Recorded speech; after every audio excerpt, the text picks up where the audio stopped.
તે ભલું રીતે શીખ.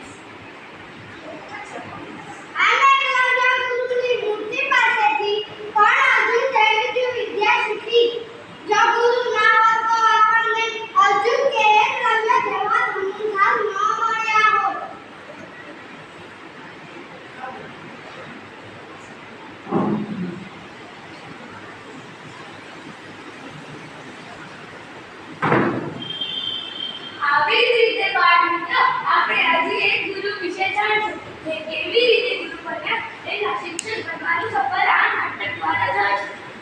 એક દિવસ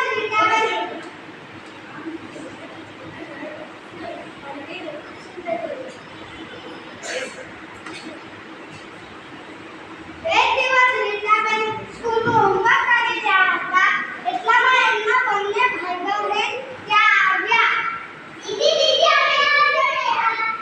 આજે તમને શું શીખવાડ્યું? અમને દાખલો આપે. તમને પડી તમે અમને શીખવાડો. હા, લાવો હું શીખવાડું. આમ દીદીએ બંને ભાઈ બહેનને સરળતાથી સમજાવ્યું અને એ લોકોને સમજાઈ ગયું.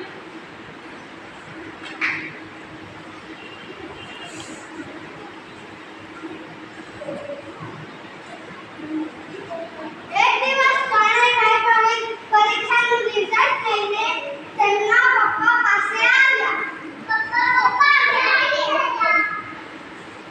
પપ્પાને મજાક સૂઝ્યું અને બોલ્યા, રીટા, પરિણામ તો સારું છે પણ જો તું પરીક્ષામાં ફેલ થાય તો મીઠાઈને ચોકલેટ આપીશ. પણ પપ્પા, તમારે સપનું અધૂરું રહી જશે.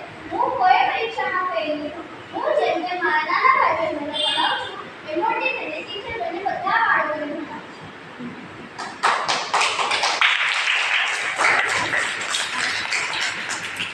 તો જોયું, બાળ મિત્ર મનમાં નક્કી જ કરી લઈએ તો કોઈ પણ પરિસ્થિતિમાં આપણે આગળ જ આવી છીએ. બાળ મિત્રો, તમે જાણો છો કે રીટાબેન પહેલે કે ટીચર હતા એ કોણ છે? એ આપણા ગુરુ, આપણા પ્રિન્સિપલ દક્ષાબેન છે.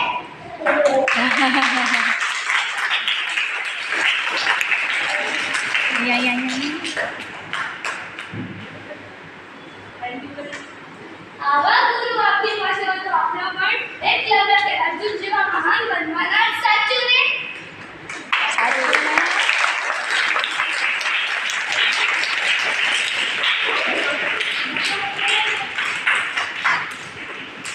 વાત એકદમ સાચી છે પણ મને એ પ્યોર